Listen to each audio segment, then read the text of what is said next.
Hi, this is Tracy with DIY or Bust. The interior framing is done. I didn't repeat a video on that because I did have a video of all my exterior framing and it would just be a little repetitive and probably boring if you saw me doing the framing again. So I did the interior framing and let me show you what it looks like. Walking into the bedroom bathroom addition, this is going to be the bathroom. This doorway right here comes into the bedroom.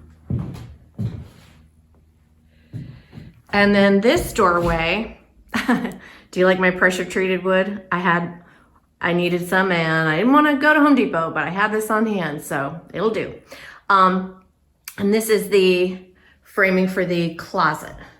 My washing machine will also be in here. Now that the interior framing is complete, for the most part, it's not going all the way up to the ceiling because I'm gonna have a mini split in here and I want all of that area to be able to be ventilated. So the next step for me is I'm going to insulate the floor. I had some insulation left over from my roofing project and I thought, well, I wonder if I can use it because I had quite a lot left over. So I did some research and it's a thing. So I'm gonna put down one layer of the 2-inch insulation, that'll give me R10, and then 2 layers of 3/8 inch plywood. I couldn't get 1/2 inch plywood because it's too heavy for me to lift. So this is the best I could do. So that's what I'm doing. And I'm going to put them down at different angles. Of course, none of the seams should ever line up. And when I glue and screw that, it's essentially going to be a floating floor.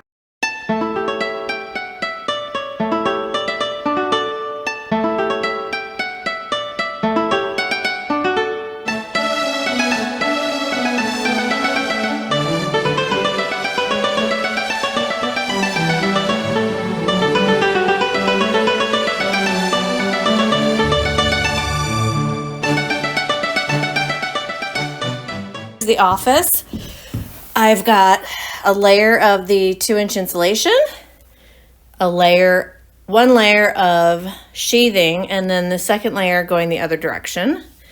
And I'm having a little fun with a caulk. This is the tar paper laid over the main cabin floor as a water barrier, and then I'm going to lay down the insulation. All right, the insulation is in. I had to take my doors out because I have to cut them down.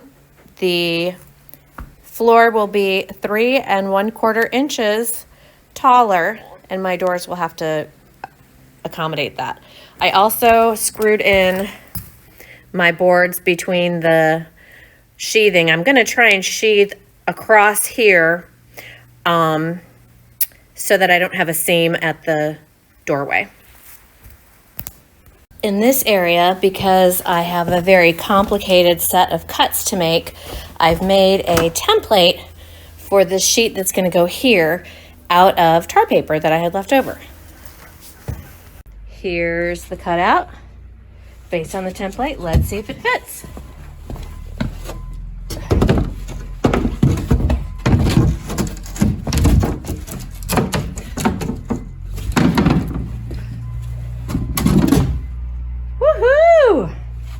All right, that makes me happy. This phase of the project is done. The insulation and subfloor is installed, glued, and screwed in place. Doors were cut down and reinstalled. Let's take a look.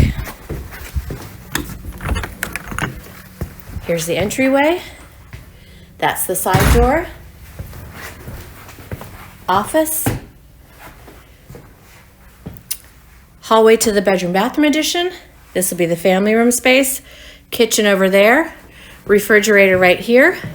This is my entryway closet for cleaning supplies and coats. This is the bathroom space. That'll be the next project on the list, is to roughen the plumbing. Here's the bedroom. And this is the closet and washer dryer. I know this was a short video and I'm really sorry I didn't have more time lapse. I need to get a tripod, so if you have a suggestion for a really good one that would work, please let me know, because mine broke and that's why we don't have time lapse. This is Tracy, and thanks for watching DIY or Bust. Please remember to like and subscribe.